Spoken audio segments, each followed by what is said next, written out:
Wherever I go and whoever I speak to, whether it's in person or whether it's things I read about or whether it's things from history that I read books about or whatever, wherever there's good stuff, wherever you hear of somebody who has incredible levels of peace or is able to withstand suffering, somebody who has generosity or grace or wisdom, somebody who just has that sparkle in their eye that you so want, somebody who has seen miracles or who's managed to cling on to their faith through the great times and the terrible times, wherever there are those stories, wherever there are those people, there is always prayer going on in the background. Prayer is the foundation on which so many good things are built.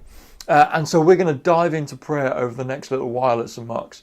We focused on Jesus for a while. Jesus, who's the author and perfecter of our faith. Jesus, who is the object of our eye. Jesus, who is our motivation and our inspiration. Jesus, who is our guide and our rescuer and our saviour. And we've been working that out in a whole bunch of different ways. Our weapon, if you like, is Jesus. We choose not to put all our eggs in the basket of my effort or my ability or the finances I can drum up or the work I can do or social media or my political party or whatever. We choose to go all in, to bet everything on the person of Jesus.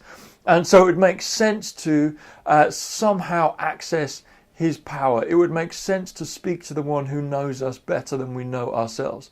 And so we're going to dive into prayer. Now, as soon as I say that, I know some of us are just going to, right, I'm switching for the off button right now because I tried praying once, Paul, and it didn't work. In fact, I tried praying hundreds of times and it didn't work on any of those occasions. Some of us really struggle with prayer. Some of us have never tried it.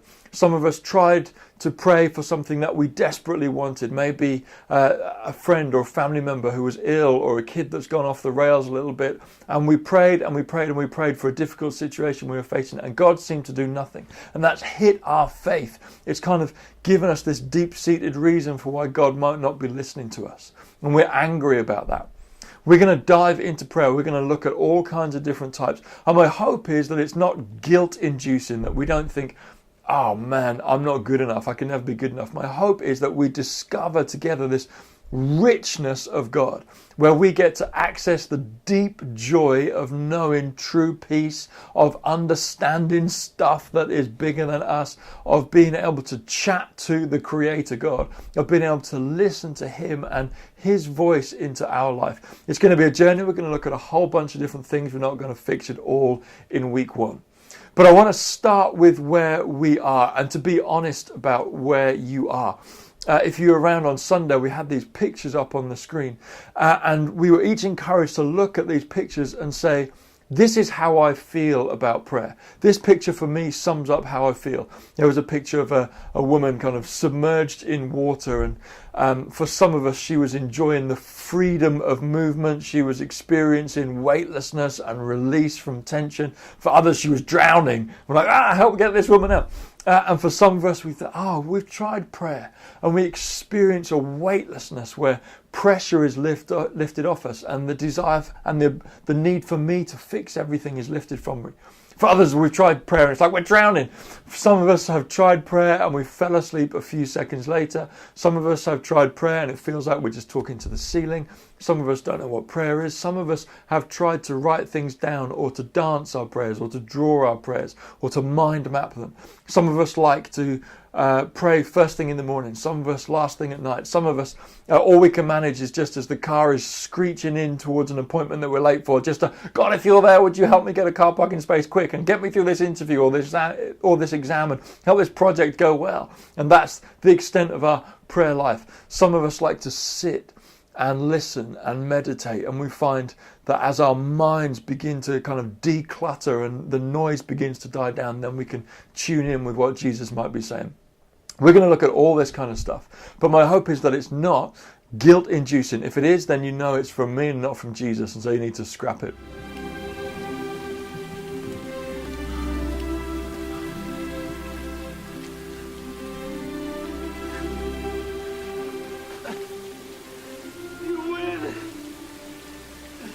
I'm done.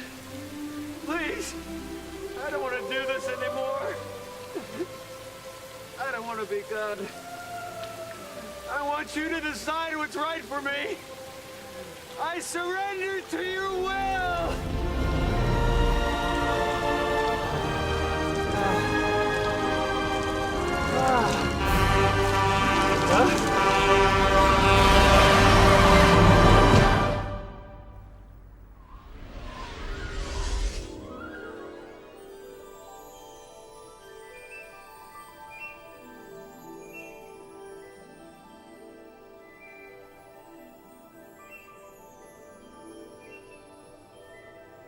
Am I... You can't kneel down in the middle of a highway and live to talk about it, son. But why? Why now? Bruce, you have the divine spark. You have the gift for bringing joy and laughter to the world. I know, I created you. Quit bragging. See, that's what I'm talking about. That's the spark.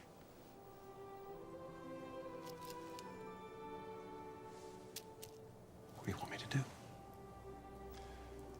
I want you to pray, son. Go ahead. Use them.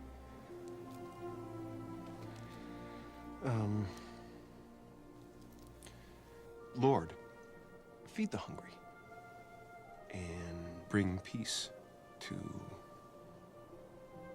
all of mankind. How's that? Great. If you want to be Miss America. Now, come on. What do you really care about?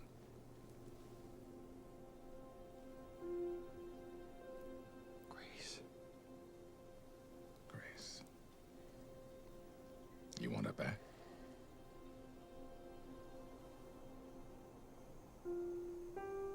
No. I want her to be happy. No matter what that means. I want her to find someone who'll treat her with all the love she deserved from me.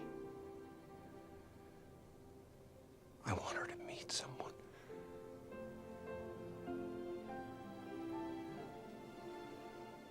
who'll see her always as I do now.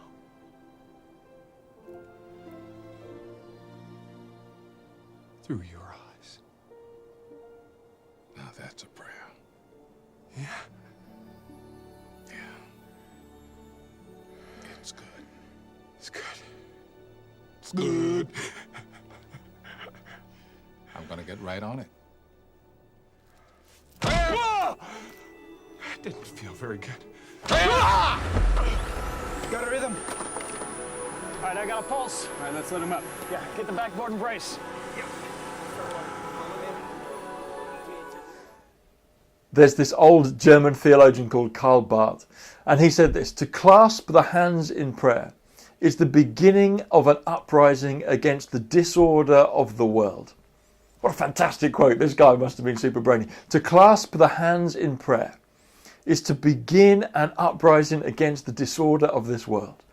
Whatever is the disorder in your life. For some of us, we look at the news and we think, oh man, Syria, how do you fix that? The brightest minds of our generations, the biggest political powers, they've tried everything they can think of and none of it's working. That's disorder. Some of us look at Central Africa and we think, oh my goodness, there hasn't been rain there for a long time. There is war, there is treachery, there is money being stolen, there are NGOs who are having to withdraw because it's not safe. How do you help those children who cannot get access to safe drinking water and to school and to education and to medical help? That's disordered. And then as we kind of zoom in on our own life, maybe you experience disorder in your city or your society, and you know that there are some who are struggling, some who have plenty, and it's not necessarily because of their worth as what they're able to do in society, is just because of where they were born or who they were born to, or something happened to them, and that's disordered.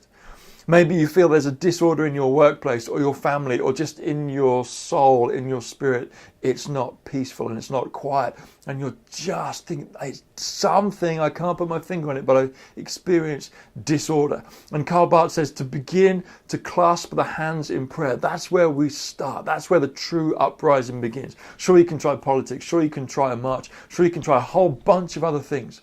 but the real power lies with Jesus. The disciples who hung around with Jesus for a few years, after a couple of years hanging around with him, they ask him this question. And some of you might know some stories about Jesus. Some of you might have heard some on the grapevine. Some of you might know nothing. But Jesus has, the stories say, raised dead people from the dead. He's going to do that trick for himself later on. He has turned water into wine. He's walked across a lake. He has made sick people well again, blind people able to see again, deaf people able to hear again. All of that. He has stunned institutions, political and religious institutions, with wisdom and grace and patience that they weren't prepared for. And yet this one night, the disciples, his mates, come up to him and they say, Jesus, can you teach us to pray? Which is an odd question. Imagine you'd seen Jesus do all that. What would you say to him? I'd have gone with something like, Jesus, could you teach me the turning the water into wine trick? That's going to save me a stack load of wonga. Or could you teach me how to walk across a lake? Because that's a cool party trick. I'd have gone with some other that. And even if I was feeling good about life and I wanted to be benevolent, I'd have said, could you teach me how to make blind people able to see again? That would be a good thing for me to be able to do. But they start with this. Jesus, can you teach us to pray? There was something that they'd seen in his life. There was something that they'd seen in his character that made them realize that is where the secret is. That is where the power is. That is where the peace is. That is where the joy is. That is where the grace is. All the other stuff is added on extras, but that is what marks this man out as different. He prays. And then the odd thing is that not only is that the question that they ask, it's the thing he responds to. He doesn't teach the church how to preach. He doesn't dictate what kind of songs the church should sing or what day they should gather on or what they should wear. He doesn't teach about the sexuality belief that they should follow. He doesn't say which political parties they should protest against or vote for. He doesn't bother with any of that, but he does teach his disciples to pray. And so the next few weeks, that's what we're going to dive into. What does Jesus teach us?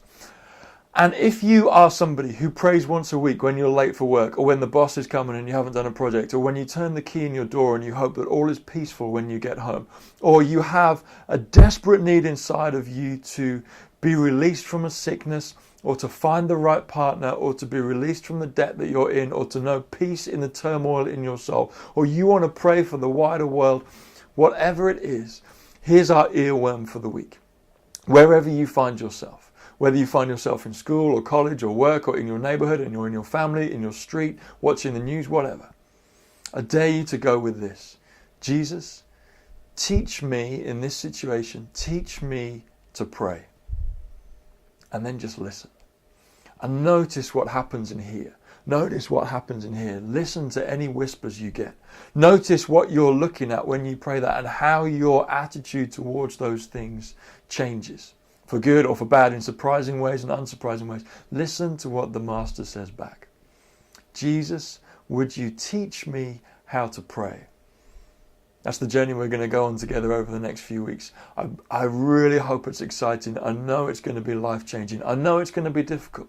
And I know some of us are going to think, yes, I'm up for this. I'm going to try and pray. I'm going to try and pray a whole bunch more. And then a few days later, you'll realize that either you're bored with it, or you've forgotten to do it, or you tried it and got annoyed with it, or all it reminded you of was why you don't believe in God anyway, because he didn't answer your prayers and you still haven't won the lottery and she still doesn't love you, or whatever it is. I know that's all going to happen, but I know it's going to be rich for each one of us as well. So my encouragement is this week, wherever you find yourself, Jesus, whilst I'm in the queue for this coffee, Jesus, whilst I'm at work, Jesus, whilst I'm riding the bus, Jesus, whilst I'm turning the key to go into the house that I'm not sure what's behind the front door, Jesus, whilst I'm thinking through my finances, Jesus, whilst I'm waiting for the doctor to tell me what's in that letter, Jesus, whilst I'm watching the news, would you teach me to pray? And as you do that, may the God of grace bless you. May he cause his face to shine upon you. May he answer your cry. To know him better, to experience peace and grace and joy deep within you, that it might come rising out. Be blessed, gang.